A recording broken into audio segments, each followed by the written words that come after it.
As your concerns regarding the noise abatement, we have been assured by Township engineer that the distance between the pickleball courts and the nearest residence, the amount of noise that will carry that distance is de minimis. That is why we took the additional steps of planting the trees so that that too would sort of be the belt and suspenders approach to this whole issue regarding noise, and hopefully the combination of the distance plus the plantings will totally eliminate that the noise as far as an issue is concerned. If it doesn't, then the township is willing to take additional means necessary to take care of the problem for the residents that surround the park. Thank you. You're welcome. Okay, we will now move on to Township Committee Liaison Reports. Joe, if I could start with you, please. Yeah, well, we had the budget meeting the other week, Diane and Chad, but I guess we'll be hearing more about that later, but it's looking good. Thank you. Sue? The next newsletter will be sent out to folks to reach their homes by June 1st. So our deadline is April 26th. So if anyone has anything that you need in the newsletter, please let me know. Okay. Stormwater Committee is actually kind of a waiting meeting with the township engineer.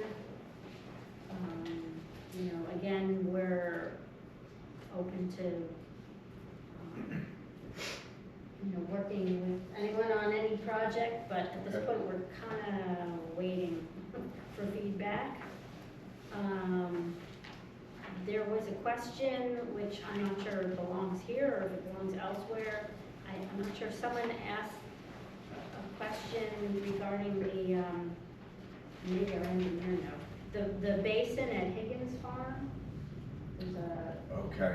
they were wondering, I guess, who's responsible for that. I think it's us, actually, but I don't know. I think it's Township, but Okay. anyway, because I guess there might have been some issue about water backing up in a really bad storm or something. Okay.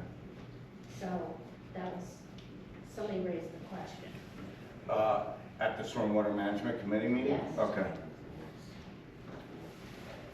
Okay. We're fortunate to have DPW here, so if you could check that out for us. Actually, from Shade Tree, I don't know if they reached out to Justin, Okay. but they were going to offer you, if you needed, the core training. Did he reach out and ask you? Yes, that? he did. Okay, good. Because I guess we have money budgeted that we could, and we need people who are core trained, so anyway. And then also the Shade Tree Committee looked at the model ordinance, the tree ordinance. Mm-hmm. So I guess I see it's later on our agenda. Yes. And then the MUA, I think I mentioned before, there have been some issues with how things have been going since they switched over to like 100% sort of contracted. Mm-hmm. So their engineer met with them this month, and he went through several different fixes. Okay. And some of the costs that would be associated with that. And I think he said the next step really was to, I don't know, do a real study to see what each of these things are and what each cost is and what might work and what might. And I mean, we're talking fixes ranging from, you know, let's see, you know, $500,000. I think some stuff like $800,000, all kinds of different things, and $200,000. So the question was basically, we need to have all of those things outlined in such a way and know what, you know, because someone said, do you need to do all of those things? Mm-hmm. We don't know. Okay. He did not answer that for us at this time. He said that would be something that would have to be better. After better complete research study. it, yes, Okay, exactly. okay. And the only thing I can say from open space is, of course, they would still love a coordinator, and they recognize that, the names of the ad at that point, right? I believe there was some interest by a third-party organization I think Berlin? that Ms. Westlake was looking into.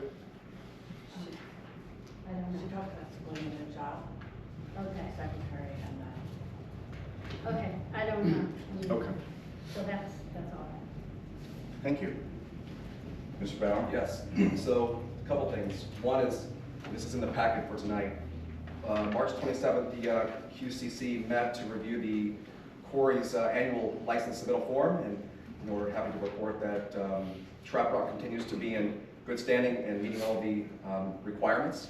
So at this point, there's no recommendations that we have for the township to consider on that topic. Secondly is the Corey inspections. So based on the actual ordinance, there's a requirement for the quarry to be inspected twice a year. Now, there's 0 plans, and it was outlined in the submittal form this year for the quarry to resume any operations. So based on that, the recommendation, and this is, discussing this with the township engineer, is that we waive the April inspection, as we did last year, and then have them do a full inspection in the month of November. Okay, So that's the only action we're requesting from the township committee, to approve that. okay, and is that on the agenda for this evening? I haven't seen anything. I don't think it has to be on the agenda. Oh, it's okay, we're just looking for a waiver. Okay, Just a waiver. okay, That's it. thank you. Mr. Bond? Yes, DPW report. I have it here, what they did. They responded to 30 down trees blocking the roadway by removing or putting road signs up so the power company knew how to respond. They cleaned up any down trees at Dills Park and removed all branches in the park. Town maintenance, they cleaned and prepared the bathrooms and turned the water back on after the state water test. They hauled out 8 dumpsters of recycled material from our recycling day, which was metal, cardboard, mixed electronics, and refrigerators. They cleared the catch basins tops on 9 roads, and they started cutting grass at Dills Park as well as the town hall and other locations.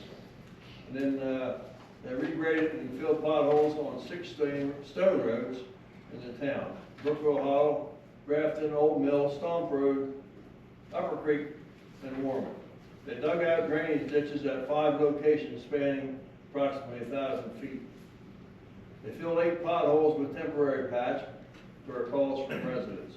They fixed 2 catch basins and 1 outflow pipe at 7 Granary Road at the corner of Lower Ferry and Higgins Farm, and at the pipe at Dills Park.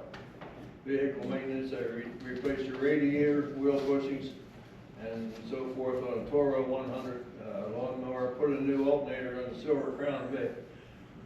Diagnosed, replaced a U-joint on the police car number 14, replaced the tire on backhoe, fixed the windows in the tandem truck, and serviced the cat litter. And our road supervisor attended monthly JIF safety meetings on 4/20/2024. So of course, from the storm and the dead trees, they've been pretty well tired. I was down there this morning, and they have a new demonstration from a machine that carries a couple 3-ton of patch, goes along and puts the patch out, and they tamp it down with their motorized tamper. I don't know what the official name is, but they had just gotten that, had just come in. That's done demonstration. So I asked him how long the demonstration lasts. He said he hoped for about a week. So they can get a lot done on a demonstration that way. That's all I know. pretty impressive. Thank you. Okay, I wanted to address the power outage that we all experienced. I guess it began last Thursday. We had a total of 653 homes affected by the power outage. Power outage was caused by 2 major infrastructure damage reports. One of those major infrastructure damages, if you will, was a transmission line. Transmission line is higher in voltage and requires an additional expertise over and above the typical lineman that you see throughout the township when we have a power outage. There were 33 minor damage reports, and those include typical wires down, trees down, and transformer damage. I wanted to mention that a lot of the long ETRs that folks are seeing, and that's the acronym for estimated time of restoration, that you see when you go to the JCP&L website, is mostly due to the assessment of major damage, and they have to go house to house to determine the ability for them to be able to isolate you from the major damage. So when there's a major damage event, they look at all the homes that are supplied by that particular transmission line, for example. And then they say, all right, we know that transmission line is probably going to take a day or two to repair because of the extent of the damage. They then go and look at all the individual houses and see whether they can turn each one on by isolating them. And that's why you'll see the long run times in the beginning, and then hopefully you see your times drop immediately down from 2 days to 6 hours. So I just urge everyone to have some patience, especially when you see those long ETRs. That doesn't necessarily mean that's what it's going to take. You just have to afford them the opportunity to go out and make the proper assessments and safely turn everyone back on. The other issue that they experienced in this particular storm was the fact that they were able to isolate a bunch of people, but they had to turn them back off in order to work on the transmission line to turn everyone back on. So I know that some people had experienced power coming up and then immediately going back down. That's just unfortunately the whole notion of how you turn power back on. So I don't know the exact technical reasons for that, but it certainly makes a little bit of sense. I did want to mention that the rep was very responsive to my request for information and addressing specific resident concerns and needs throughout this particular event. I thought she did a great job. She obviously is the face person for JCP&L to our township. She's very good. She is willing to come and meet with us and the township residents again to listen to any concerns or questions you folks might have. So if you folks think that that's something that you would be interested in entertaining and asking those questions, please let me know. I will certainly set that up. As far as the actual storm, we actually made it through, and I believe we had everyone turn back on by Saturday, which, considering the amount of damage that we had, I thought they did a pretty decent job. That's all I had in respect to the storm. The only other thing I wanted to address, we had a resident who was at the last meeting who mentioned that she was concerned with the CO2 levels in the room. So I went about and purchased a CO2 meter to make sure that everyone is safe. And I'm looking at it right now. We have 700 ppms of CO2 in the meeting, so everyone can breathe easy. We're within the guidelines. So with that being said, I would like to move on to I guess, Justin, did you want to add anything to Dave's report on the DPW side? As far as like future stuff going on, we're working on pothole replacement right now. Patch potholes and things like that, and we're still digging ditches after all the rain we get, so we're trying to alleviate some of the flooding in town. Okay. But, that's pretty much what's going on right now. And obviously our regular maintenance as far as cutting grass and things like that. So. Great, thank you. Well, we'll move on now to the budget introduction.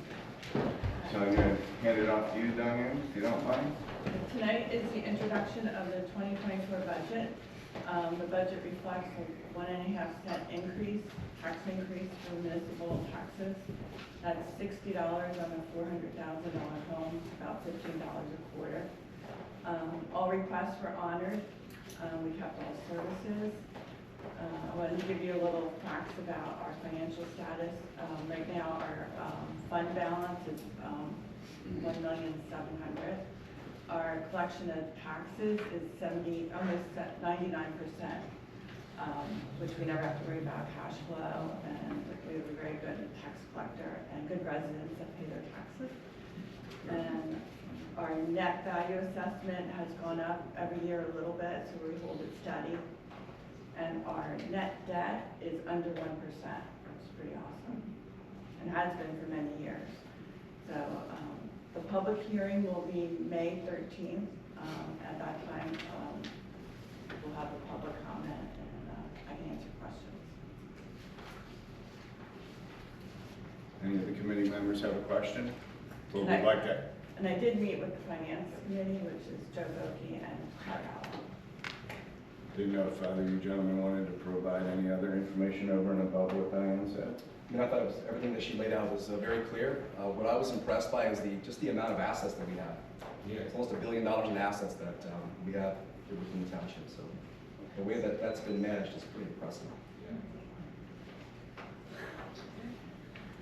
Joe? No, just great work, yeah, it's always impressive, looking at numbers and how well we've been maintaining it over the years. Yeah, I think the main takeaway here is the cost of benefits, the cost of employing people, quality people, which I think we really do have in this township, and inflation that's been, unfortunately, been over 6%, you know, for the year prior to this particular one. And we're still running at 3.5% on a national basis. People need to go out and pay for everyday items in order to live, and that includes our own employees. So I think it's necessary for them to live, you know, happy lives, and happy employees are good for township employees and good for the township residents. So with that being said, the cost of benefits is just going up, and that's just something that happens every year. So frankly, $0.015, considering the inflation that we've had the last 2 years, I think kind of comes under what I was originally expecting. So Good news, I read today that the county went down. Good. Good. So hopefully that offsets our $0.015. So we'll go into further detail at the next meeting. Yes. Do we need any sort of approval, a resolution or there's something, three introduction? There's 3 resolutions on Okay. the budget introduction. Okay.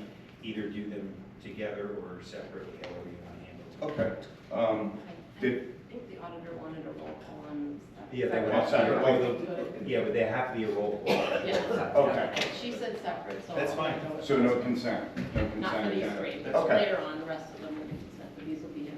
Okay, as we go, well, considering we're not doing the consent, I can just go right into it. So resolution 24-84 is authorizing items of general revenue for the 2024 budget. Could I have a motion and a second for discussion? I'll make that motion. Second. Okay, my understanding, Diane, with this is anticipated revenue from grants and other sources of income to the township, and we're just anticipating them and setting up a general fund for those anticipated funds. Okay. So if, I guess with that resolution, so we need a roll call. Diana? Okay, David Bond. Yes. Chad Bauer. Yes.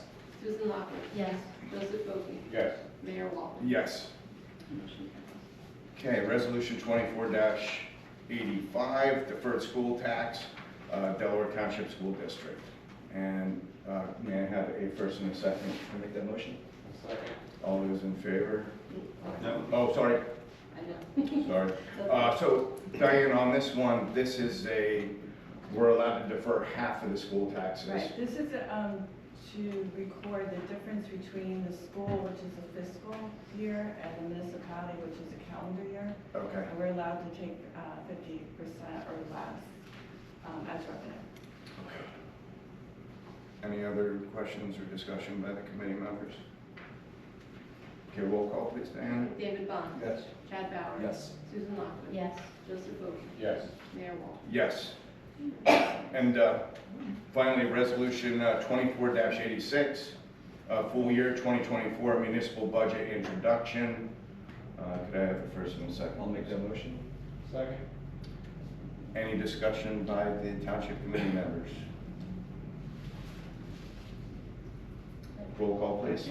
David Bond. Yes. Chad Bauer. Yes. Susan Lockwood. Yes. Joseph Bogan. Yes. Mayor Walton. Yes. And motion carries. Thank you. Okay, we have the introduction of some ordinances. Ordinance 2024-05, an ordinance to amend Chapter 315 of the Code of Township of Delaware entitled Stormwater Quality to add Article, God, it's been a long time since I've done this. 14, tree removal and replacement. So this is the read by title. This is the first time, so we're going to read by title and set a public meeting date for this, which would be May 13th. 15th.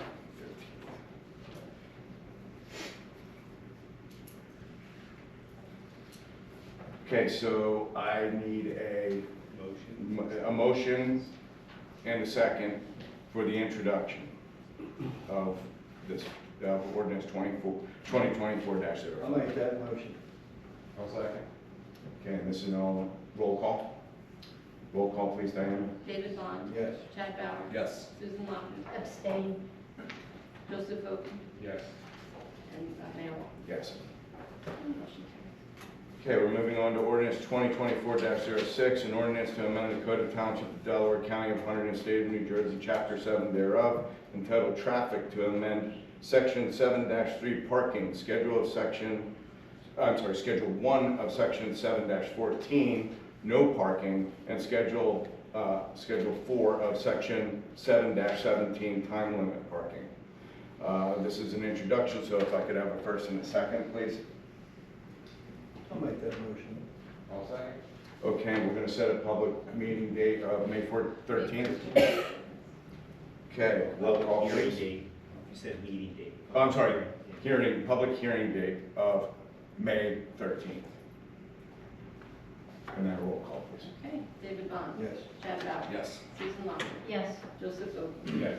Mayor Walton. Yes. And motion Okay, carries. and finally, on the ordinance front, ordinance 2024-07, an ordinance of the Township of Delaware, County of Hunterdon, and State of New Jersey to authorize an expenditure and appropriation from the Reserve for Police Vehicle/Equipment, $55,000 for the purchase of a police utility interceptor, all-wheel drive, and accessories.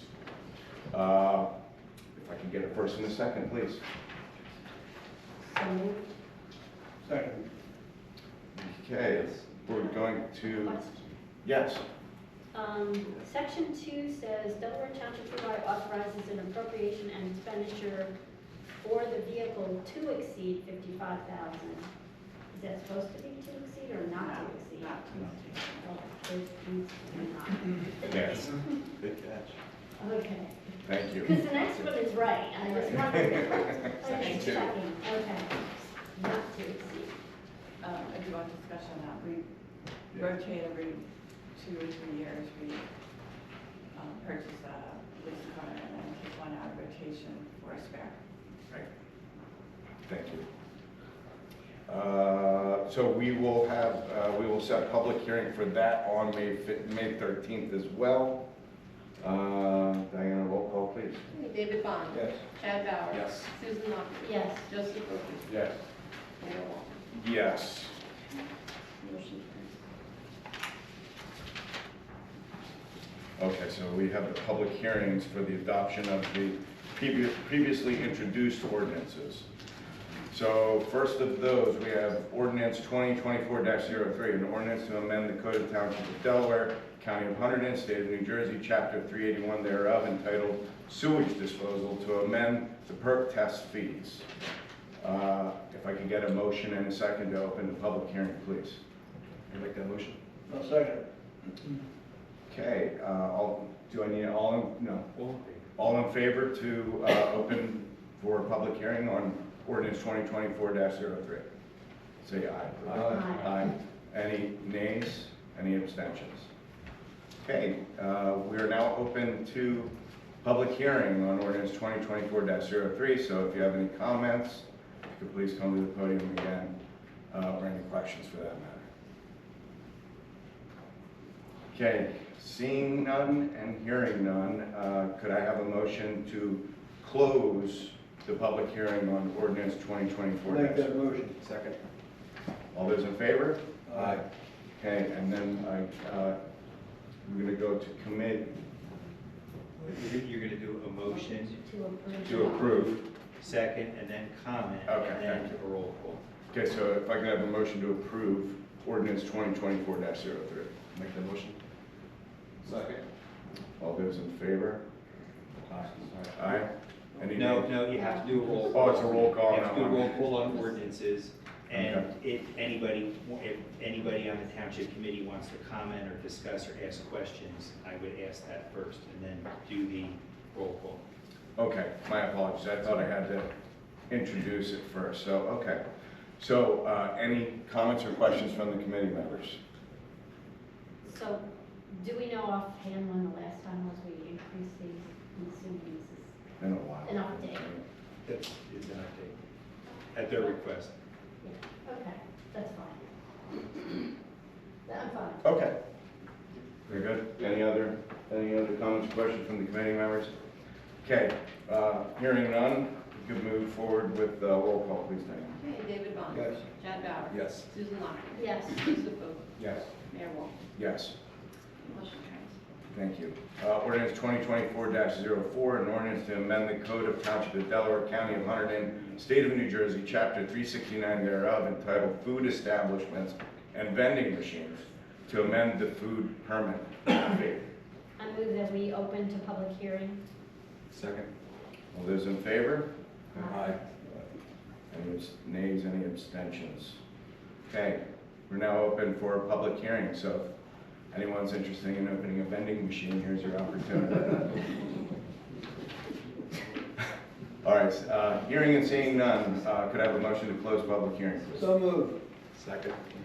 Okay, any discussion by No, the, no, you can say all in favor. Close this is what I did, I thought I did that before, and You could do it all. I got in yelled favor. at. You could do, no, you could do it all, you could do it all in favor to open and close the public hearing. When you're voting on the Yeah, ordinance, it has to be. but I thought that's what I was doing before, but anyway, my apologies. There's three of them. Yeah, right, and I thought I was at two previously. Anyway, okay, all those in favor for closing public hearing, please say aye. Aye. Aye, any nays, any abstentions? Okay, any discussion? We already have that, okay. Let's- No, I make a motion to approve. Thank you. The ordinance. Thank you. Second, Second. okay, Diana, roll call, please. Wait, any Public comment? comment from the Township committee. comments? No. Oh, for, not public Committee comment, comments. committee comments. Committee, do you have any comments? No. Sorry to put you through this, guys and gals. All It's right. been a long day. Solar eclipse and everything. That's what it is. Okay, Now, now we're ready. Yes. Okay, Let's go. David Bond. What are we voting on? Ordinance 2020. 2044 is the ordinance we're voting on. Okay. Yes. Yes. Okay, Chad Bauer. Yes. Susan Lockton. yes. Joseph Bowe. Yes. Mayor Wolf. Yes. Okay, motion carries. Okay. Praise the Lord, we're done with ordinances. Okay, we're moving on to a consent agenda, even I can do this one. So, I'm gonna read them off. Before I read, should I read them and then ask if they wanna be pulled? It doesn't, you can ask first if. Okay, let's do that. So does anyone have any of these particular resolutions they need pulled from the consent agenda for individual discussion? You good? Joe? Yep. Gentlemen? Good. Okay. Okay, so I'm gonna go ahead and read these. Resolution 24-87, appointing alternate solid waste, what was it, SWAC? Solid Waste Advisory Committee, is that what it is? Representative. Resolution 24-88, authorizing refund of PERC witness fee, second date of block 46 lot 8. Resolution 24-89, hiring of public works labor class E.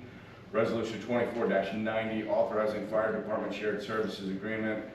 And finally, resolution 24-91, authorizing application of NJ LEAP implementation grant. Could I get a first and a second on these, please? I'll make a motion we approve. Second. Okay, roll call, please. Thank you. David Bond. Yes. Chad Bauer. Yes. Susan Lockwood. Yes. Joseph Bogie. Yes. Mayor Walker. Yes. Okay, resolution 24-92, authorizing payment of municipal obligations in the amount of $630,008.72. I'll make that motion. I'll second it. Okay, any discussion?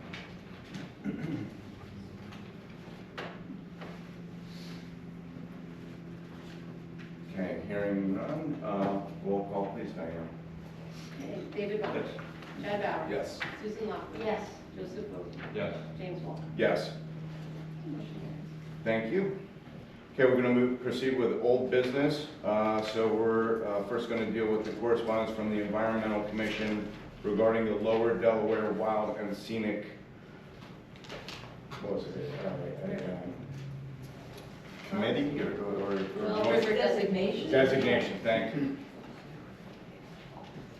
So I don't know if, my recollection was that Mr. Torriello recommended that we not join in with the designation simply because there was some concerns regarding the language and the ability of us to be able to deal with our own properties and our own residence properties within the confines of the creeks and streams that would be part of this designation. Is that correct? Yes, that's the general, and again, we had people come and give presentations as to the benefit of it, and the only benefit that they said was they would support application for grants and funding, and I think it was up to $5,000, and given the extensive layer of federal regulation that would encumber and burden private property, if you were just to whiteboard it in terms of the positive and the negative far exceeds the positive of $5,000 in my opinion. So I was speaking with one of the representatives, the woman that's here in the audience prior to the meeting, and she indicated to me that if there was any possibility for you to look at the agreement that we would ultimately be signing and make amendments to the point in which you would feel comfortable. That's not my concern. The concern is the thousands of pages of federal regulation that include, for example, if the federal government doesn't like it, they can institute a condemnation proceeding and take the property. Now, whether they go do it or not, it's in the document, it's in the statute. So to get $5,000 to expose a private property owner to the taking by the federal government, I don't see the benefit of it. And again, when we had the discussion, we made query of how many municipalities have done this, and there really were not many. So just like with the cannabis, the recommendation was let others be the guinea pigs on this, and let's see where things shake out. We don't need to be leading the charge on this. We already signed on to this. And that's fine. I mean, the mayor's, ultimately, you guys, it's certainly, your vote to have, but We've been a member of this for years, and not only that, but if we don't sign on, we kind of muck it up for all the towns that did. So the gentleman who is putting this group together, he would have to go back and basically undo everything that he's done or redo everything he's done if we're not a member, because we're supposed to be all doing this as a group together. I understand. Sue, I understand your concern there, but I think our concern is with the residents of Delaware Township, so I don't care what he has to go and do. But Our residents and their residents would have the same issues if there were Okay. issues to be had. The with- federal government has no interest in taking property unless they're doing a highway or something. We're not talking about that. It's wild and scenic gives it a protective layer, an additional protective layer, that's all it does. It doesn't stop anyone from doing anything on their property, and it probably only applies to other government entities the same way like a historic designation does. It doesn't even apply to individuals. it generally, those things only apply to government entities. So for example, it would protect against some DOT project that might be going to, expand in an area where we may not want to expand it, or some of the rock fall projects where they're trying to blow out the double steep table, if it's wild and scenic, that they may not be able to do that. It does not affect individual property owners, because any more so than a historic district would affect them. A historic district does not It affect. depends which level of historic district we're talking about. We do not, a historic district via the feds Mhm. just protects against government action. It does not stop an individual from doing anything on their property. At the federal level, but there are local, municipal and local and state historic designations that do require you to paint your house a certain way. Well, if you have to do Right. that, you have to pass your own local ordinance. Right, right. And we don't have any. No, I'm not saying that, but I'm So just, I guess my point is, as it is, unless we pass something to do more, these things do not affect individual property rights. well, I'm listening to council and he's suggesting that it could possibly affect that right. And affording the federal government additional powers over and above if I'm a landowner, I'm not for that personally. It affects government entities who have, whether they're doing, like a DOT is getting. That's not how I read the statute. Yeah, this is very different, Sue, from what I'm hearing from Well- council. And again, I know there's a lot of pages of statutes, but It's like a I telephone too book. have been, I'm not a lawyer. However, I have dealt with these agencies in my other life for years, and I know how these things do and don't work, and they do not affect individual property rights ever. Because the federal government, again, as I say, I suppose if you are, interstate highway, you'd be taking someone's property. But a wild and scenic designation is not going to take someone's property rights. Based on our attorney's advice, I make a motion that we don't join this outfit.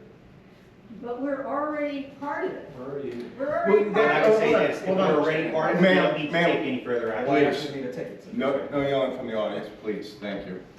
Now, what I don't understand is how can we be part of this? Why do we need to sign it? Because it's an additional stream, that's all it is. The streams that we're in already, we're in on the other streams. This is an additional stream that they're trying to get protection for. So we're talking about one stream. Three.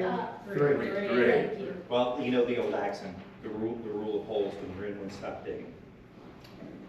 I'm sorry, could you repeat that? I couldn't hear you. Yeah, my recommendation is, no, you guys can. Now, my only argument is, I know our residents, and I know the township, and I know how important the streams are, and how environmentally conscious all of our residents in this particular township are. If we join this group, we're not doing anything more, we're not obligating us to do anything more than we already are. So the only benefit that I see from this is you suggesting that I'm preventing a highway going through near these streams.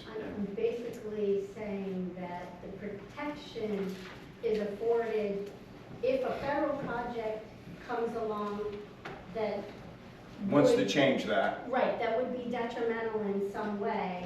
It doesn't even necessarily stop them. It puts them through a review Okay. to make sure that there's no alternative to not do it the way they're proposing to do it. And if there is no alternative, does They'd that likely- prevent that? No, Okay. they'd probably be No. allowed to do it anyway. In fact, you again, before, not to, the only similar thing I have, again, goes back to historic. When a cell tower That's a federal approval. Mhm. So they would have to get an approval if they're trying to do that in an area that's wild and scenic. They had to do that for the cell tower that went into the Rosemont Mhm. area, again, because of that designation. So that's the kind of thing it affects. Mhm. You know, I mean, if someone were to put a cell tower in, they'd have to get through the wild and scenic issue. And again, did it stop it? The one in Rosemont, it didn't.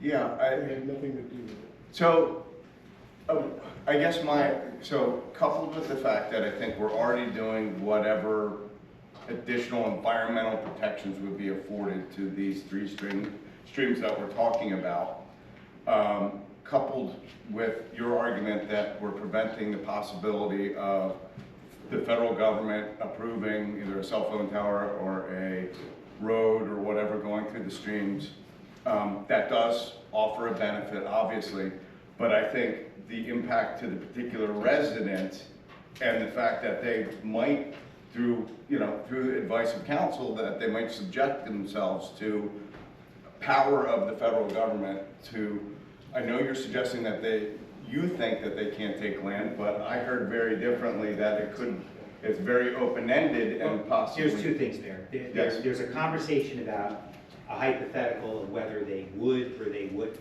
That's not interest, as an attorney, I have zero interest in what they may or may not do and engage in a hypothetical. Right. Under the statute, they have the legal right to. That's what I'm focused on. That's all that matters. That's all that matters to me. And there was a gentleman who came here and gave a presentation. Yes. And the township committee said, if we join this, give us a list of all of the benefits, what's in it for Delaware. Yeah. There was no discussion about anything other than two things. We will support you, we will write a letter of support in an application for grants, Right. and you can get up to $5,000. What I'm suggesting is, if you ever need $5,000, my recommendation would be take it out of your budget and not expose yourself to thousands of pages of federal regulations for $5,000. It's not worth the $5,000. Now, the gentleman who wanted this had an opportunity to say, give us a list of all of the benefits. He came up with two. A letter of support for grants and $5,000. Those two benefits balanced against the onerous federal regulations that you would place upon private property owners, I believe that my recommendation is in the best interest of the property owners of Delaware Township. That's my Okay. opinion. All right, so I saw a couple of folks from the audience that expressed interest to be able to say something. If it's okay with the committee, I would like to open public hearing so that these particular individuals could come up, have their 3 minutes to say what's on their mind, and that way we can make a decision based upon their comments. Not wholly on their comments, but in consideration of this. So, Sure. okay, first, second. Okay, all those in favor? Aye. Aye. Okay, saw someone, yes, sir.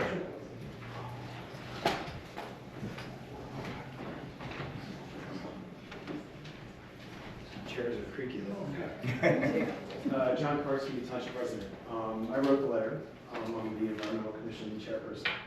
And I guess I don't disagree with the initial reservations that were expressed last year, but a slightly different composition of the Township Committee. And I also can see that the presentation might have given all the benefits, the potential benefits to the township through this designation. Instead of coming to a final decision tonight, would it be possible to have a dialogue either with the attorney through you or us directly about his reservations, maybe not an exhaustive list, but something that we could look at the Environmental Commission and say, hey, maybe they're right about this thing or that thing, what can we do about it? I'll talk to Robert.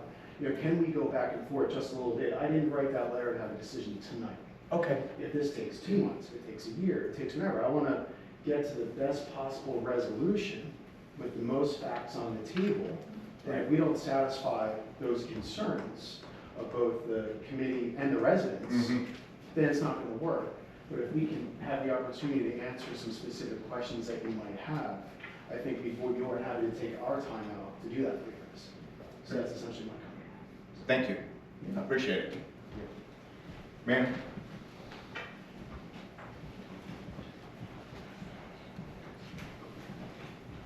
My name is Martha Geisler, I'm a town resident. I'm here in support of this designation. I know that we are part of this already. I understand the world is caught up in this, where too much oversight, and the legalistic part, I totally understand to protect us. I think I'm going to say that this gentleman has said my words. I spoke to the mayor prior to the meeting, in that I would just like a discussion with you, if possible, and the mayor, to create maybe a different verbiage to continue on with this. Our township has always been about our creeks and our clean. It took so long to get the Chichioki back up, and I know that's maybe a little bit a part of this, but this township, we utilize our trails and our streams so much here. I don't see the negative part. I mean, I understand I'm not a lawyer and I don't see all of that. But to protect us when we're already part of it and haven't had an upset, I don't see it. Anyway, I'm going to stop and say that this gentleman, I would love to have some type of verbiage with everyone to see if there's some way we can go forward with this and not to just act upon it tonight and not, and have fun. Thank you. Yeah. Anyone else? Okay, seeing none, if I could get a motion to close public hearing, please. So moved. Second. Okay, all those in favor? Aye. Aye. So listening to that, I believe it would be premature to close the door on this. I'd very much, end of the day, and I think everyone on this committee feels the same way, if there's any way to help the environment without affecting the individual rights of property owners, I'm 100% for it. And I think any resident here would say the same thing. But listening to the council's concerns, I think it would be premature for us to vote yes to this. But at the same time, like I said, I think it's a little early to shut the door. So hopefully, council would be willing to speak with the proper individuals, and let's see if we can't find a common ground. And that way, hopefully, be able to satisfy everyone's concerns. Mayor, if I could just, two things. Sure. Certainly, I'm always willing to do that. I just need permission from the township committee to do that. Okay. And secondarily, I would ask, where's the gentleman? Oh, right here. I have an oral argument before the Supreme Court on May 1st that I need to prepare for. Yes. So I would just ask that we delay it until after May 1st when I can get back, focused. Very good. Fair enough. So, hearing that, if I could have a resolution, first and a second, on authorizing council to speak with Mr. Kaparsky. I said that correctly, right? You did. Thank you. Regarding the Lower Delaware Wild and Scenic designation. I just actually had a question. Would, Mr. Torriello, would you feel better if you actually spoke to someone from the National Park Service? I don't know if they have someone assigned to this, but again, the National Park Service oversees the Wild and Scenic Yeah, designation program. well, I think we could start this conversation first, and then depending upon what comes out of it, that may be helpful. So. Oh, just a thought. Thank you very much. Okay, if I So, could yes, whatever you move. said. We need a first and a second. So moved. I'll make that motion. Okay, so we're authorizing Dave for JT to speak to Mr. Kaparsky, and perhaps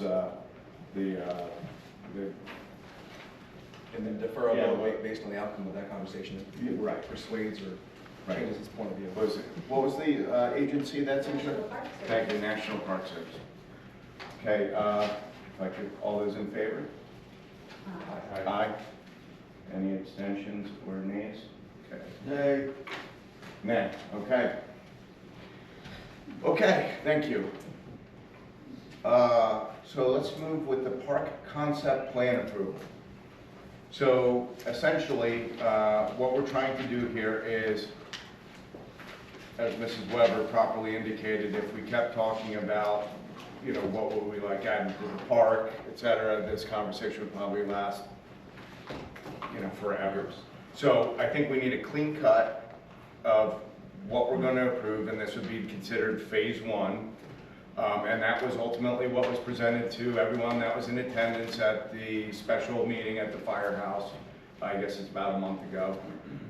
And if anyone ever has any questions about, you know, what we're speaking of this evening, like I mentioned, it's available on the Township website, and we actually have the full drawings downstairs in one of the meeting rooms.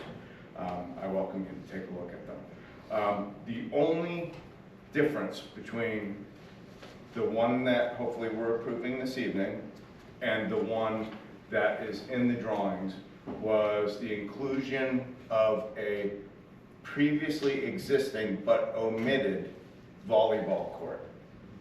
The park planner did not realize there was a volleyball court in Diltz Park in existence. After we had heard back from several residents, said that they utilized this volleyball court, and they would, you know, taking it away essentially does not allow them to continue to utilize the park and for volleyball purposes. We decided to ask Jay to put that back in, and the monetary addition to do so was fairly de minimis. So what we're hopefully approving this evening is finalizing, this is the plan that we would like to go to bid, for them to spec for bid, so that we can go out to the various contractors that would be interested. We can get a price on how much the park plan is going to cost, and then ultimately we can have that budgetary discussion once we have the proper information in respect to that.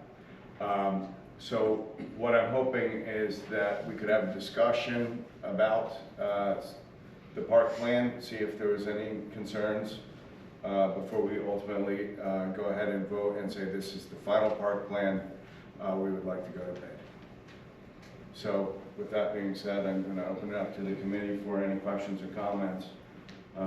Just one quick question. Where's the location of this volleyball court? I think it's near the batting cage, I believe. Is my understanding. Down by the batting cage, and there were people playing the other night, but they weren't playing volleyball. They had the screen right on the ground. Had whatever you want to call it, what is that? They was kind of playing like volleyball, but it wasn't, because The net was on the about ground? this high from the ground. Oh. The paddle? Pickleball. I don't know, I never seen anything like it, but I thought, I didn't know what it was, but I don't get around that much. I sat there watching for a while, and they was having a good time, whatever they was doing. And they each had a whole basket of tennis balls, back and forth, but it was all the screen, the net, I guess I should say. Instead of being up, you know, where it always is for volleyball, it was down on the ground, up from the ground up high as this table, between the poles. So whatever it is, and maybe, I don't know, but that's where it is. That's where volleyball is. And it's a good place because just a little bit east of it is the backstop. So, I don't know, they were having fun no matter what they were doing. There's a couple That's older it. gentlemen, I mean, they was, Okay. you know, it wasn't kids. Not me. No, I don't know what happened. I'm not touching anything. it's the mic. It says on. So that's the only thing I know. Is there any way to test that, Diane? I'm getting. You're getting a signal? Okay. So- Sorry about that. Aftershocks. So the only Yes. question I had, I mean, of everything I heard about, my only maybe concern was that with the sort of configuring of things, that it looked like maybe parking was being lost. So some individuals suggested that that may be the case, but after speaking with Jay, he suggested that all of the roadways would have parking to the side. Now, they wouldn't be designated parking spots, but it would be set up to the point where you would have almost pavers that allow grass to grow through it, so that if you required overflow parking, all of the roads would allow for that overflow parking. So even though there weren't designated parking areas, there's a tremendous amount of this overflow parking that's available. And we indicated to him, such as when we had the event with the fireworks, which I think is a little bit extreme as far as parking is concerned. He didn't suggest that they would be able to hold that amount of cars, but he said, for example, the season opener or whatnot, he didn't feel as though that would be an issue. As I said, I think that was the only thing that sounded like Right? really An issue, an issue. potential issue. Yeah. I don't know what's going on. Can we just leave it there? Closer. Yeah, I think so. Sorry about that. Let's keep it away from the mayor. I think that is a green light, so it should be okay. It's all my fault. Trying to get back to my train of thought. So So we don't think it's an issue. I addressed that with Jay, and he said he does not think it's going to be an issue at all. I think when you look at the concept plan, it doesn't make it clear that there is that supplemental parking along the roadways. I think that's unfortunately the issue. Yeah, I thought the assessment that was done objectively was no surprise. I think the issues that were identified were pretty clear, they need to be addressed. Plus the feedback that was provided by the public at the meeting at the firehouse was very favorable. Based on that, I'd be in favor of moving forward and requesting quotes to start to really assess what the impact's going to be. Okay. Dave, did you have anything? No, I think it's all right, and work alongside it is good, because most of the time the park is being used, the ground is dry enough to do that. And so you can sort of just do it on grass, you don't even have to put pavers down and put it up. So as far as I'm concerned, I've been here a few times, like fireworks last fall.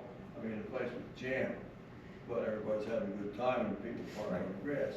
Once again, it was late in the season, ground was hard, and it's an old sod, and the park lays high, so the water drains off of it. So it's, you can probably get a lot of rain and still go park off the driveway if you have to. Right, right. Okay, I think the only thing that I just wanted to mention was the whole reason that we sort of embarked on this whole park plan was for safety concerns. We have a tremendous amount of safety concerns, not only for the kids that are playing, the kids that aren't playing, running through the parking lots. The traffic flow doesn't make a lot of sense. The existing parking spaces aren't large enough to accommodate the larger SUVs that are around today. So you have a lot of folks backing up and backing into each other, potentially little kids that are running from the snack shack, which is on one side of the parking lot, to the micro soccer field or the jungle gym. It's very discombobulated, the whole setup. That and our facilities aren't ADA compliant. We have no ramps, we have no handles in the bathrooms. We have a whole bunch of ADA concerns that need to be addressed by this. We have flooding and erosion issues that need to be addressed by this as well. And frankly, we're spending lots of money every year reclaiming the baseball fields. And frankly, that just is not necessary if we have the proper means by which to guide the water to the closest stream or whatnot. So I think there aren't any really new, shiny new toys down there except for the pickleball courts that everyone has seemed very interested in us installing, but the rest of it really is a much needed refurb of a very outdated park. So, I'm very much in favor of moving forward, and frankly, at the end of the day, if we don't refurb what's there, It's just gonna cost us more and more money on a general funds basis to maintain the existing buildings and structures that are there. And as you folks know, all of that has to come from general funds. It can't come from open space money. The open space money is essentially that the referendum approved allows us to make these capital improvements that will mitigate against the need for the general funds and hence raising your taxes for this. So with that being said, if I could get a motion to, The wording, everybody should have the wording we have the word of the motion. for the motion. Bear with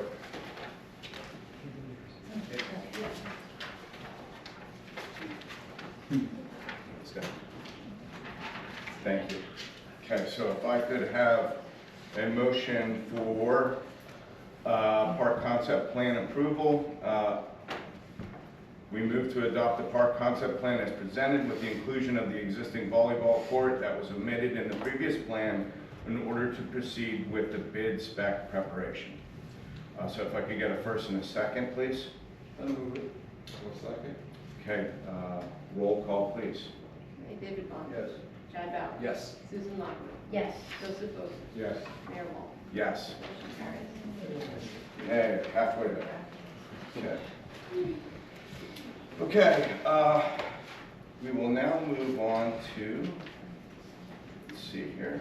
Okay, so we have the grant subcommittee signage approval for the Sustainable Jersey Grant. And that is the, did we have anyone that wanted to present that? Mrs. Katz. Please come on up. You're the next contestant. Tired, fall down. Oh, gosh. Make this quick. If you recall, a year ago, May, we, Township, received a $2,000 grant from Sustainable Jersey to map all of our public access open spaces and make that available to the residents and get it up on the website. Just to give you a quick update, we are probably 99.9% done with the draft for the website. It's been reviewed by at least 2 members of the Environmental Commission that actually went out, followed my directions to see if they could locate the parcels, got feedback from them, did some updating, actually did mileage from intersections to help people locate where these facilities are, where the open parking spaces are. We are going to share the open space committee. All the members wanted to see the website mock-up final version, as does the Environmental Commission, so my goal is to get that out to them this week. I have 3 more parcels I gotta go get the mileage on, and that will be done.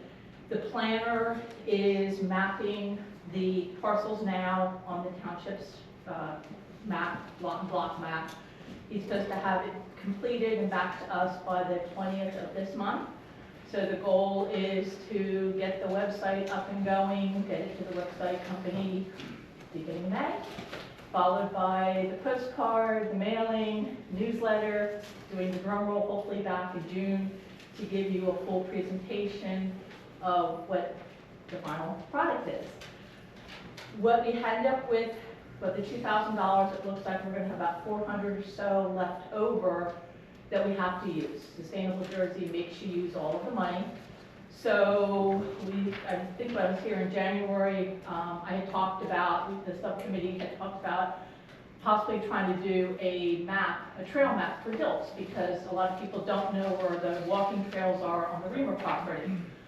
Well, we talked to the planner, to Colliers about that, and given the fact that they're working on the park master plan, they didn't want to spend the time and the resource to do that mapping for us, to do the GPS. So we kind of tabled that for now. Okay. Still have the money.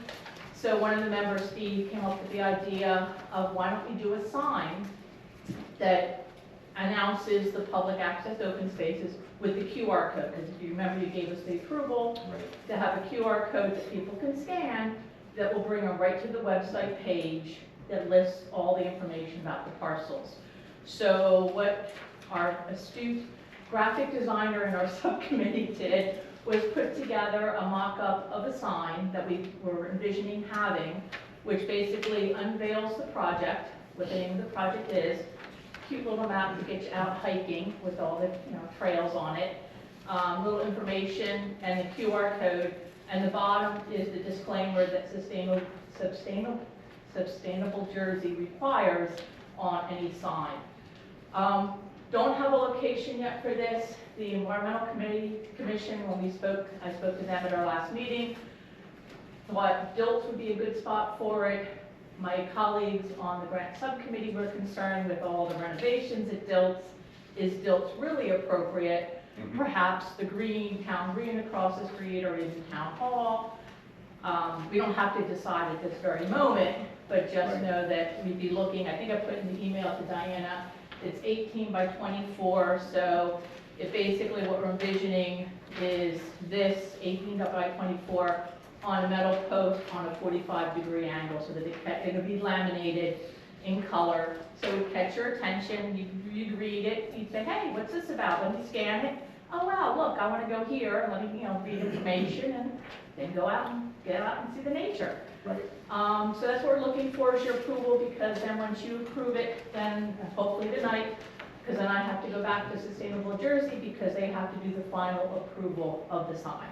That is they want that sign off. So, Okay. that's basically it. I don't know if you have any questions. If not, I'm gonna. I have a That question. money, that would be about the same cost as this? Yeah, $400. Okay. Yeah, the quote we have right now is from River Signs in Lambertville. We told them our budget was 400, and they said they could do an 18 by 24 for 400. And yes, I know we need a purchase agreement and a W-4 and a business agreement. I have another question. Does the grant cover the planner's cost? Yes, Okay. yes, we And budgeted. you We still have that. under it? Very good. See that, we did that last year, if you remember, we did the budget, and the planner, even though we got the estimate from him last January, we have it in writing, he's honoring the proposal from last year, so we're good with that. I don't have any questions, if I can make a comment. Absolutely. I just want to recognize you for all the work that you and your husband have put in to mapping this out. Just the hours that you guys have gone around driving to make sure that this is very accurate is Yes. impressive, so thank you for that. It's been a labor of love, as I call it. I now know the township, anyone wants, I will give guided tours, I won't charge much. But yes, it actually was very eye-opening when my husband and I spent 6 afternoons driving around. And now I can just go there just like that. So. Okay, well then, Thank you. thank you. Anybody have any comments or questions? Okay, could I get a motion to, if there's any specific language for this, because it's a grant, is there? Just allowing them to apply for the grant? Or put the sign up, approve the signs? Okay. Some of the Okay. All those in favor, money. roll call please, Diana. It's a sign. David Barnes. Yes. Chad Bauer. Yes. Susan Lockwood. Yes. Joseph Oak. Yes. Mayor Wong. Yes. Thank you for the presentation. Okay, we are now moving on to new business, acknowledging retirement of Michelle Trevigno, tax assessor. So, Ms. Trevigno, we're very sad that she's going to be leaving our township for greener pastures. The one thing that I know that Ms. Trevigno used to do for the township was if someone suggested they had a pole barn, a lot of times the tax assessor will look at the plans for the pole barn and say, okay, it's so many square feet, I'm going to assess it at this amount of assessed value. She would actually physically go out to each of the locations, and to the dismay of all the residents who put up these pole barns, she would find fairly elaborate pole barns that required probably assessed at a much higher value. So that brought in ratables to the township, kept everyone's taxes down, etc. She went the extra mile. She's going to be sorely missed, and we certainly wish her the best of luck with her next endeavors. So she is not here this evening, but just wanted to say thank you for many years of great service. She actually got us on a regular schedule for assessing. Reassessing, right? Yes, so that we wouldn't go years. Without and then doing and do a have massive bunch, and then, increase. You know, she got us on, because we were kind of floundering around for a while. Right. Our previous assessor kept telling us we needed to do something, but he never told us what we needed to do. He just kept saying, you know, we got a problem here, but he never came up with a solution. And literally, that's why we picked her when we hired her. And she got us in shape, like, in no time, and we've stayed in really good shape Right. ever since then. So she will definitely be hard to Absolutely. replace. We're gonna miss her very much. She always had time, seemed like she had time for everybody. She So did. many problems people come through with naturally because she was Yeah. the assessor. But she would explain things to them, and, it's gonna be tough to make it, to replace her. And we're very unique, Delaware Township, because we have over 630 farmland applications. Really? That's a lot. You guys see it? She did on the ballot. So she understood the program, she understood everything, and she understood people's concerns. Absolutely, absolutely. Next, I'm gonna move on to correspondence from, resident correspondence regarding Granary Road. So the process here in determining what roads get paved, there's like a rotating schedule, and we've always let DPW determine using their expertise, because I certainly don't know. I can tell if a road needs to be paved or something, but obviously there's levels of degradation that you have to take care of before a road that is in much better shape, et cetera. So we've always gone with the knowledge, deferred to the knowledge of the DPW. So I asked Justin, our new head of DPW, to take a look at Granary Road and make his assessment as far as what he felt the current condition is and whether or not it warranted any immediate work. And if you don't mind explaining your, what sort of you determined from your fact-finding mission over there. Well, I think we definitely have some drainage issues over there, especially with the heavy rains and everything. Mhm. But also, because it's a stone road, it's a lot of maintenance down there. And we've been down there constantly trying to regrade it. Granary. So that's the Oh, one. I'm sorry, Granary. I'm Yes. sorry, Granary. That's No, okay. I assessed Granary, and looking at it, it looks like it's in pretty good shape. It was crack sealed recently, probably in the last like 5 years, I would say. But I don't see, there's no potholes or anything that's really worth milling and paving, I think. Okay, and so is there, and addressing her letter, she had indicated that kids like to bicycle on there. Did you see anywhere where there might be some danger to any of the kids that might be bicycling there? I know one of the basins you had mentioned needed to be repaired. We fixed one of the basins on Granary, right in front of number 7 Granary. There was a noticeable hole by the basin, which Okay. we removed the catch basin top, repaired the block inside, and filled it with asphalt, so there's no longer a hole there or Is cone. that the sinkhole by the sewer gate? Yes. But I assessed the road, and I don't see anything that's really, in bad shape, so. Okay, so no visible potholes? No. No cracks in the road, because it was just crack sealed, right? Yeah. Is, you can go ahead and say something. You go to the podium, thank you. Do you folks mind if, or the president and the applicant speak? Joan Burke, 14 Granby Road, I'm the author of the letter. I understood from a neighbor that you rode down the road. Did you walk the road? Yes. And you saw many, many cracks. Yep. And you don't think that that road, after 46 years, needs to be blacktopped? I don't see any visible indication that it would be unsafe for any resident walking, biking, or anything like that.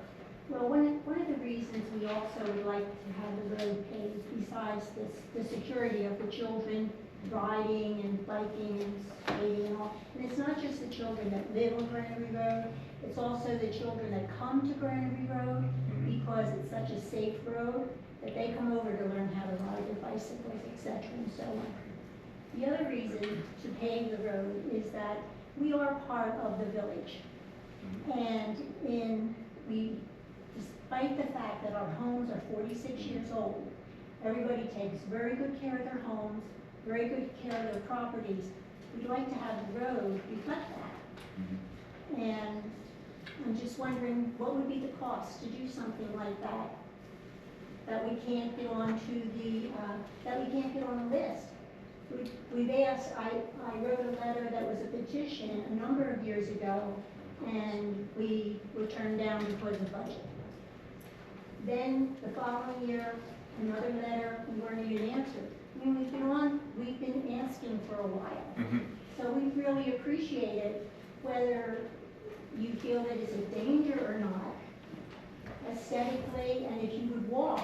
If any of you want to come over and walk the road with me, you would see that if you patched every single crack on that road, it would be 50% blacktop anyway. It's also pulling away from the curbs. So that means that all of the grass is growing up and we're all out there cleaning it up. We take pride in that street and we like to have the road reflected. Want to change your mind? Sorry. We also have the engineer go out and look at the roads, and I believe that's the same schedule that Justin just talked about. Okay. So have you and the engineer constructed a new schedule of roads that need to be addressed yet?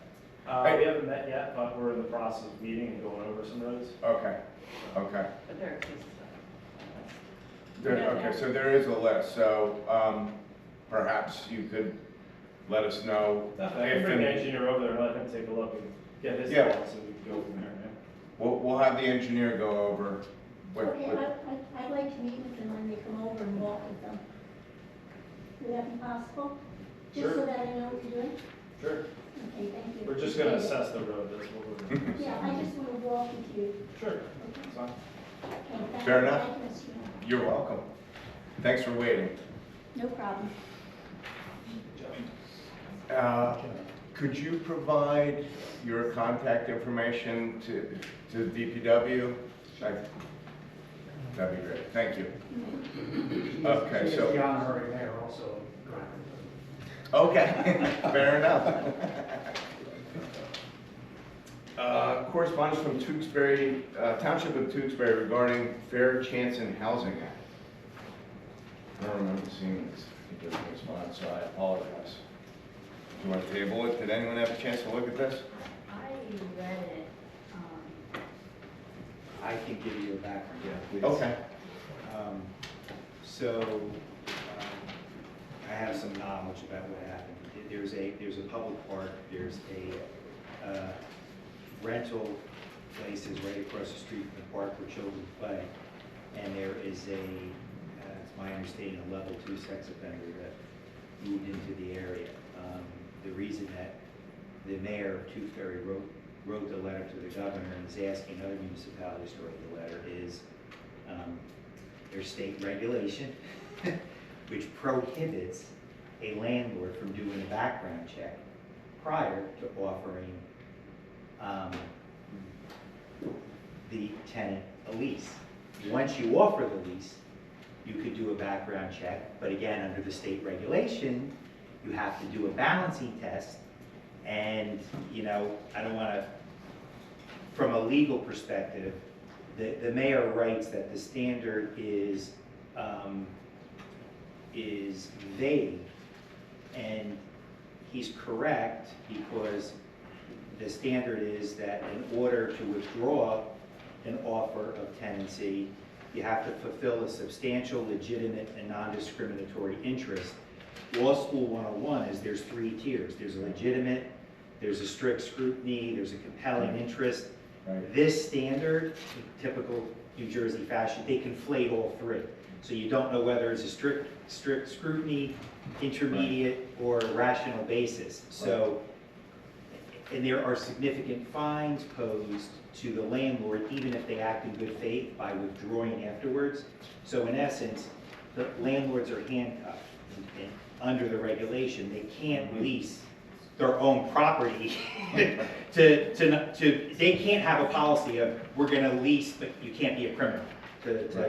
So the state says, no, even though it's your property, we're gonna control it, we're gonna tell you you have to lease it to, and as with most regulation, there's unintended consequences. The unintended consequence here is the landlord is now forced to provide housing to a sex offender right across the street where children play. And there's nothing that the landlord can do about it. So that's what prompted this action, Okay. and the mayor to reach out to other municipalities, in essence, to join, requesting to join and expressing concern for the regulation, for the protection of the So wouldn't it make more sense, I mean, would it make more sense for them to specifically say to the governor, legislature, whatever, what do you do when this law conflicts with the sex offender, law? Because, I mean, that's the question. The question is, you know, I understand, they passed a law to try and get people housing. Right. That's the intent. But the flip side is, there's also a law that says you're not supposed to have, registered sex offenders are supposed to be certain, not supposed to be living next to a school. So I think maybe the focus should be, you've got two things that are conflicting here. Can someone do something to address the conflict, especially when we're concerned about kids and sex offenders? Because I think if you just put it simply that way, it would, I mean, there's a lot in here. There's a lot, yeah. And I think there's more, I think that's the question, right? That's the thing. We've got a conflict, and an important one, can someone address that in some way? I mean, that seems to be what you should be approaching them with instead of the Well, whole they issue. say that in the second to last paragraph, to your point, but they ultimately get there. Yeah, because I mean, that, I think, if you put it in those more straightforward terms, I think everyone will understand that. The Because we problem. have a conflict, how do we avoid the conflict with, having, again, we understand the purpose of the law is to give people who are out of jail a second chance of being Right. able to live somewhere. However, you also have a law that says a sex offender doesn't get to live anywhere they want. Right. Can you not reconcile those so that we don't get in a situation of accidentally allowing this to happen? That's Right. the question. So, do you feel as though we should write, based upon that, do you think we should write our own letter? Or do you think, or do we I just have sign on? no opinion. It's whatever you want to do as a township committee. You can do nothing, you can let Tewksbury, address the issue, you could We have to do something. join It's in, ridiculous. you could, whatever you want to do. I mean, if, It seems like maybe a scaled back letter that says we have the concern that, again, There's a as I conflict. said, there's a really bad conflict between You're right. these two things. Can someone help us reconcile that? Yep. Because we're not trying to keep everybody out of housing, but on the other hand, the law says we shouldn't be putting kids at risk by putting Absolutely. somebody in housing like that. So how do you address that? Just a recommendation. I don't know if you want me to. yeah, I didn't plan on this, but hearing this. My name's Steve Lumber, I'm a township resident for the last 36 years. And I was here actually to support Joan Burke today, because I'm apparently Okay. president. And everything she said is right, okay, so I won't even comment on that. But on this issue about the sex offender, I had a lot of years as a prosecutor and a defense attorney in town. I would recommend strongly, this is a really important issue, really important. I mean, the fact that Tewksbury sent this letter is sort of besides the point. It's a big issue for you. I would recommend that you contact the Hunterdon County Prosecutor's Office you ask to speak to the prosecutor. They have a Megan's Law unit. Right. And they would be willing to come out here, either in a public session or executive session, and give you information about how these people are tiered and registered, and where they're allowed to be and not allowed to be, and what kind of information you're able to get. Because some of it they would love to give you, but they can't. Some of it they can give you. And depending on how serious, I think you said it's a second level offender? That was my understanding. Right, so there's a certain level of information certain people Right. get it. Right. Schools get it. On first level, nobody gets it. Right. But in terms of how you, I think you should put the county prosecutor's office, you know, to the task. You should say to them, what do we do? We don't want to violate the law on this fair housing law, but we also feel that we have an obligation to our citizens. Let them tell you how you should really work on this. This is something they should be doing. And maybe they ought to have a meeting, not just with you, maybe they ought to have a meeting with all the tenants. Right.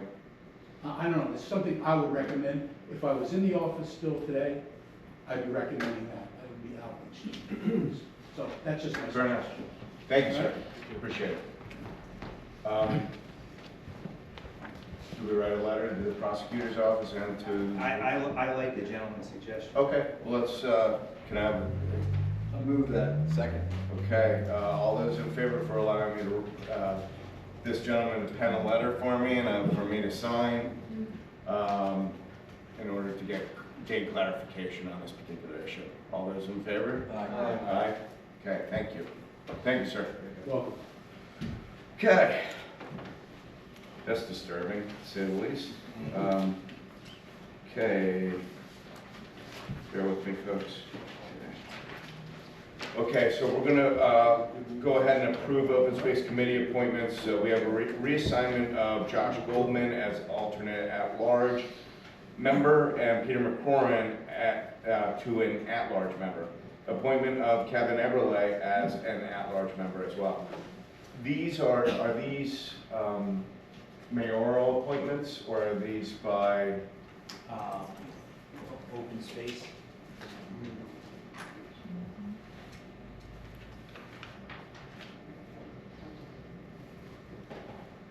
I'm gonna be honest with you, I don't know off the top of my head, so. So I guess why don't we just why don't do you a do a vote? vote just to be sure? Okay. I'll make a motion to do the reassignment as described. Okay, second, anyone? Second. Okay, any discussion? The only reason this was happening is, again, because certain members are able to attend. Right. And others not so much, so we're just shifting around, make sure we have people at the meetings. The one thing that I just want to use this opportunity to discuss is the fact that we had a planning board meeting the other night I heard. that was advertised as a Zoom meeting that had to be canceled because They didn't of. know how to use the Zoom, not. Well, it, Zoom went out. well, no, Same but issue, same issue. It's the same issue, so, and so but there was 10 people that came to the meeting and we had, you know, I took time out of my busy day and I went home with nothing accomplished. So I am 100%, I saw firsthand, if we can stay away from Zoom, technology here is terrible as it is. So I think we're just asking for, you know, further difficulty. So anyway, I use that as a plug. But I totally agree. Let's go ahead and do we need a roll call for that, do you think, or just? No, all in favor, Okay, so I had a first, I had a second. Any discussion, further discussion? Okay, all those in favor? Aye. Aye. Any nays or abstentions? Okay, we have a second, so we have approved environmental commission appointments, reassignment of Diana Garibaldi to member, Kathy Klink to alternate 1, and Donna Di Matteo to alternate 2. Appointment of Jane Engel and Robert Weber as advisors. Should we do the same thing? Yes. I'll make a motion. Second. Any discussion? again, this was a little bit of, well, we did lose some members. We had some people resign after the beginning of the year, so we need to fill our spots appropriately. Fair enough. Okay, any further discussion? Hearing none, all those in favor? Aye. Nays or abstentions? Okay. May I have a motion to open for public comment? Now, this is going to be, does not have to be in respect to the agenda. It's free mic, if you will. Could I have that motion? So moved, yes. Second. Okay, all those in favor? Aye. Aye. Mrs. Weber. Here we go again.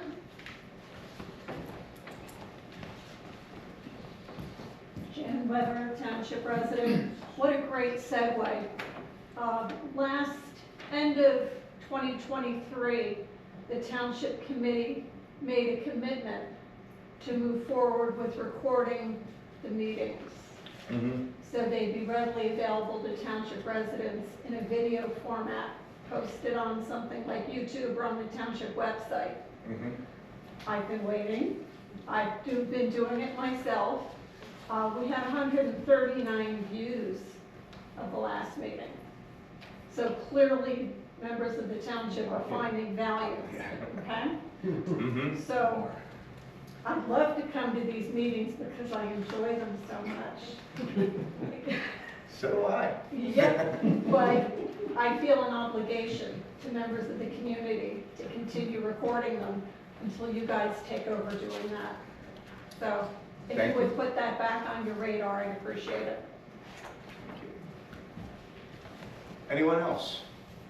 Mr. Skuse.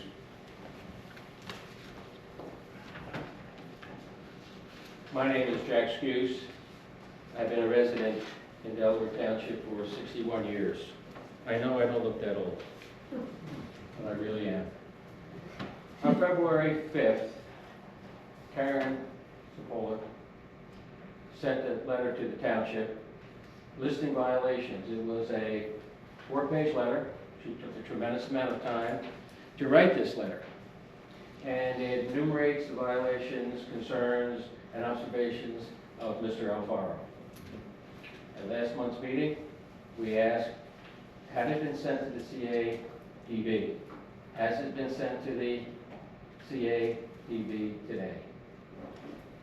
I'm sorry, sir. Could you- County Agricultural Development. Okay, thank you. Yes. Do we know whether that complaint has been sent? I don't think so, I'm sure, I haven't heard anything about it, to be honest No, with I'm you. sure it has not been sent. But let me But we read. do have some information that you. No, I don't have information. I just have the facts that this information seems like it's not going out of this room. Let me read what the right to farm requirements are for reviewing a process. It says, municipal officers who believe a farm is violating an ordinance must file a complaint with the CADB. Okay. Now, this is already 2 months. He has been there 9 months. The violations are incredible just from observations. Let me give you a prime example. On the 26th, it was only a few days ago, a neighbor gave me a call and said, there's black buzzards in the field to the left of your property. Could you go out and take a look? Well, I went out there and took a look, and there was a lamb trying to have babies. Around the lamb, there were 9 black buzzards. The black buzzards are waiting for the lamb to arrive so they can eat the lamb. There is no people on that farm. I went in to get the black buzzards away. I had to fire shots to keep them off, and they only went to the fence. I waited there for 45 minutes until the lamb had her babies and delivered, and they were up and they were fine. Okay. Now, that is just one example of what's going on there. And we, in my opinion, are getting no satisfaction from this board. I asked, has anything been done? We're working on it. May I repeat the words that you said at this last meeting, on the meeting of the 12th? We promise you, we will do everything we can to solve and make this situation, correct this situation. I implore you, has anything been done on this? I will discuss this when the public comments closed. What has been done, and we have done everything that's within our legal power to try to address this particular issue. Are you aware that Mr. Alfaro has made a motion to have that property accepted into his previous bankruptcy? I'm not a bankruptcy attorney, sir, so. Okay? He has made that request. If no one objects, by tomorrow, the piece of property that is at 31 Lambertville Headquarters Road will be incorporated into his existing bankruptcy. Okay. It is undetermined, if that gets accepted, it is undetermined whether his back taxes will also fall into that bankruptcy. That bankruptcy has been in here since 2021, and trustees determine how much money gets paid out. And Right. the mortgage holder has $650,000. Our little $4,000 doesn't even compare to what's there. And what is going to happen? We don't know. What's going to happen next quarter? We don't know that either. But he is a master of manipulation when it comes to bankruptcies. And unfortunately, the creditors get left in the dust. So it is a situation, the example was put out last meeting, the tornado is coming. The tornado is on our roof right now. If this guy continues, in Pennsylvania, he has already said, I'm moving out of Pennsylvania, I'm moving my operation to New Jersey. He has, he's talking about putting in a 5,000 square foot retail store that will be open from 8 o'clock in the morning till 8 o'clock at night, 365 days a year. We talk about roads. Go up and down that Lambertville Headquarters Road. We're talking about potholes. We're talking about potholes that a basketball could fit in. And now he is predicting that it is really bad. And it unfortunately is on a curve and on a hill. Now, he has predicted that he has 200 cars a week come. If you go over to his location in Pennsylvania, you can't find a parking spot on the entire piece of property. It, I think, is beyond the scope of this township committee. If they don't move and move on it quickly, that's all we ask. And in 9 months, those violations were known then. And here we are, we're 9 months, 10 months later, and we're still in exactly the same position. But he's not. He has taken an 18-wheeler worth of goods from Home Depot, and we have pictures of it. They were all unloaded there, and he has, to our knowledge, no permits requested. So, somewhere along the line, what is required of the residents in this room and the residents in the rest of the township is not required by him. And I don't understand what the reluctance is. Thank you for your time. Thank you. I hope we don't have the same conversation next month. I have one question. Yes. You said he's gonna move that bankruptcy into his other bankruptcy court. That's correct. If someone didn't complain. Yes. Who should come, who is eligible to complain? Well, you know, it's kind of a funny question. We made a request, and this is an old request, to put in a proof of claim.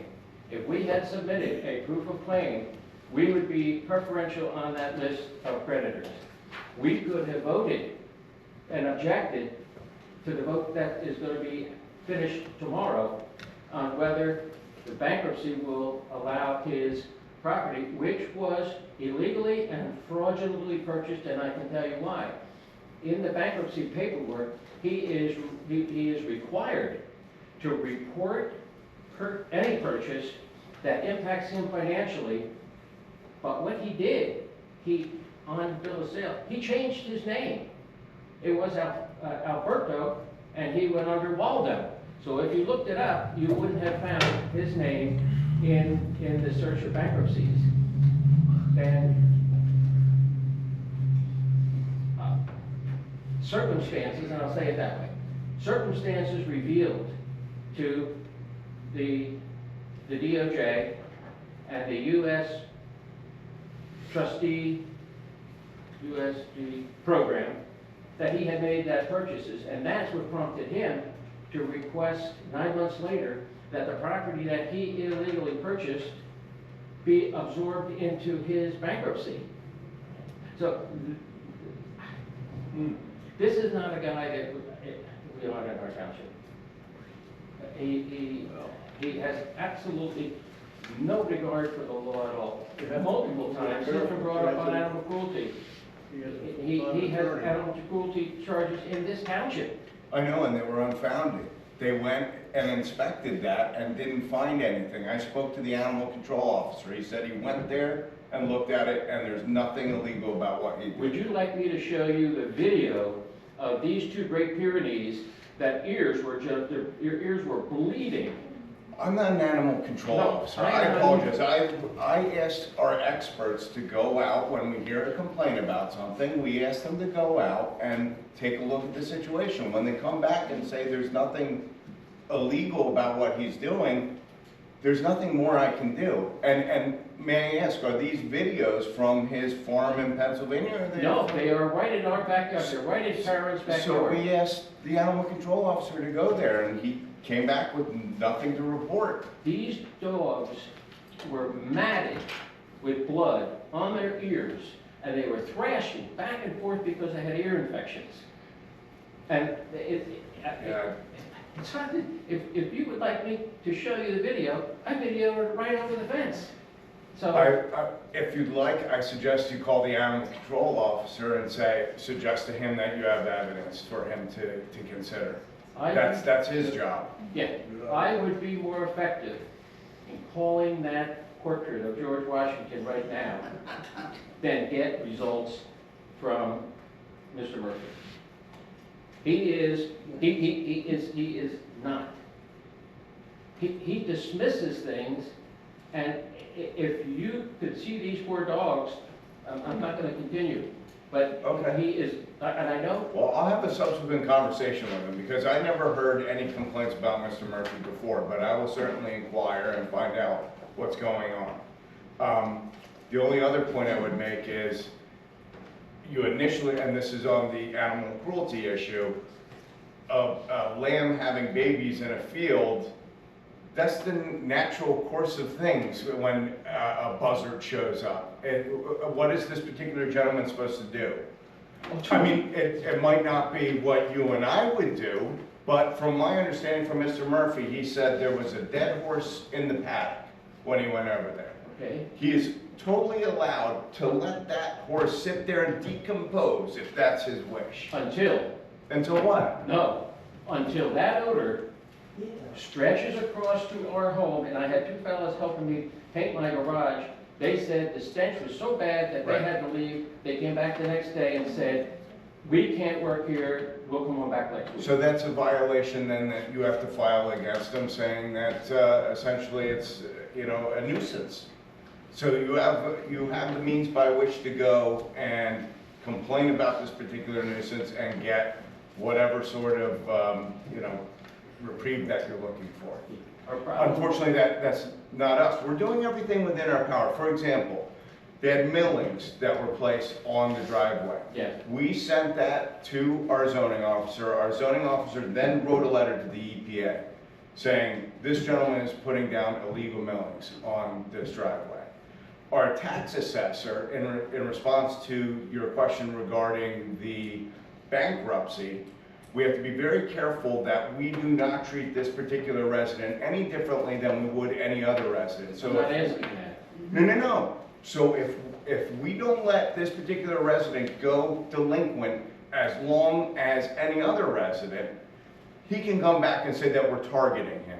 And in this township, it has always been the procedure that you go 2 quarters without hearing from us before we reach out and say, guess what, you're delinquent on your taxes. If we go to Mr. Alfaro and say, you're delinquent on your taxes because you're a quarter late, he can turn around and file suit against this township. Even if it's when he's in bankruptcy. That does not matter. Okay. It's our procedure. And whenever we break from our procedure, we're setting ourselves up to be sued for discrimination upon that gentleman. So we, as a township, are doing everything we possibly can to help you folks. But you have to let us do it, and we have to stay within the procedures that we have. And unfortunately, a lot of those procedures require time. Yes. And so even though we have this tornado coming, we have to wait for it. And once that time crosses and we're able to go and file with the bankruptcy judge, we can do all of these things. We have the fire inspector showing up, hopefully within, a couple weeks here for the surprise visit.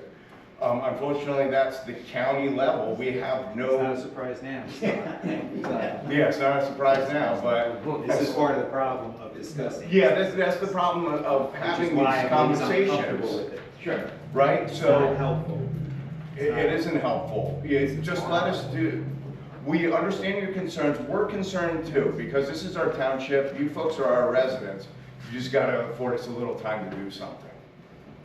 And doing them in the public forum is Yes. probably self-defeating, if you will.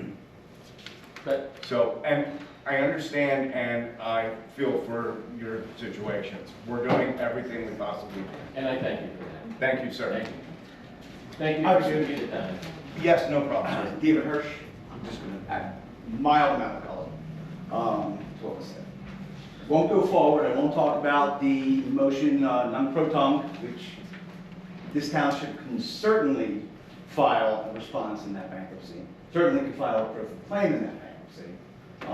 I don't know how many residents in this community, for example, are currently in a Chapter 13 where Delaware Township would not already be a creditor. The only reason this property was obtained in the fashion it was is because he violated the law in order to obtain the property. One of the conditions of buying the property when you're in Chapter 13 is you must seek permission from the bankruptcy trustee and the creditors or the court.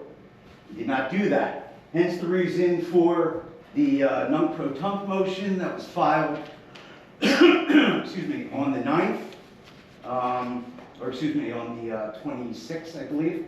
The responses are due back on the 9th. With respect, and that's all I'm going to say on that. I do think we should file a motion.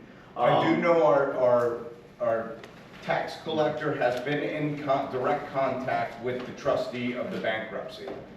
What those conversations have led to, I'm unsure of at this particular point in time because they just happened recently. But she is in contact with them. So we're working behind the scenes to get things right and within our legal bounds. Okay, but let's move on from that now. Okay. Driveway. The driveway, the millings is part 1, or part 2 really. Part 1 was the widening of the driveway. Which, Okay, and that was in strict violation of the code. The code was provided to the township. The pictures, there's videographic evidence provided as well. we sent them a letter saying, you violated the driveway ordinance. You have to fix that. If you don't fix it, you're subjecting yourself to possible fines. Okay? That letter was sent to Mr. Alfaro. That's the first I've ever heard that a letter was sent. It was sent. And do you think Mr. Alfaro is going to change his driveway? Do you think he's going to pay the fine?